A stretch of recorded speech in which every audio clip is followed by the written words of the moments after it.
Le 7 janvier, 5 policiers, tous africains-américains, ont voulu arrêter, après une infraction routière, Tyre Nichols, un Africain-américain de 29 ans. D'après les vidéos de son arrestation rendues publiques vendredi, les agents l'ont d'abord arrêté et violenté. On entend la voix de Nichols sur la vidéo en train de crier en appelant sa mère.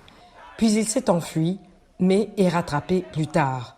Les policiers l'ont roué de coups. Hospitalisé, Tyre Nichols est mort 3 jours plus tard. Les 5 agents inculpés ont été licenciés la semaine dernière. Comment aller de l'avant après la mort de Nichols? C'est ce que les militants et législateurs américains tentent de déterminer.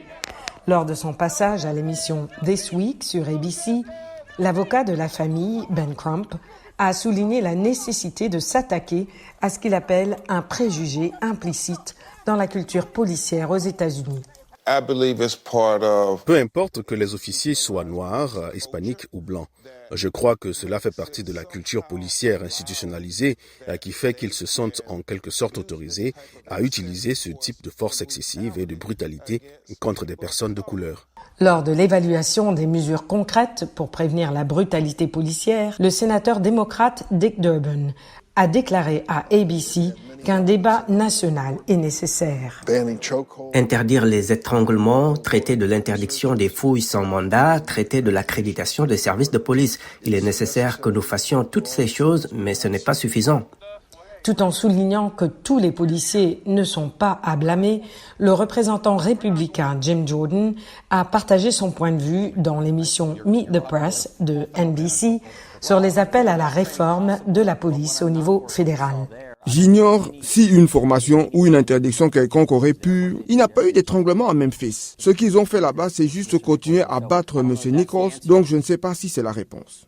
Interviewé sur Good Morning America, Derek Johnson, le président de la NAACP, la plus ancienne et la plus grande organisation de défense des droits civiques du pays, a proposé de trouver des approches différentes pour régler le problème.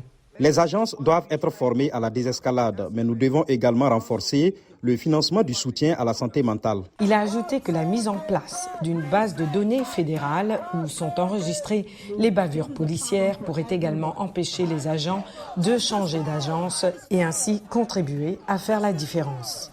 L'affaire trouve un écho particulier dans un pays fortement marqué par la mort de George Floyd en mai 2020 et les manifestations Black Lives Matter contre le racisme et les violences policières qui avaient suivi.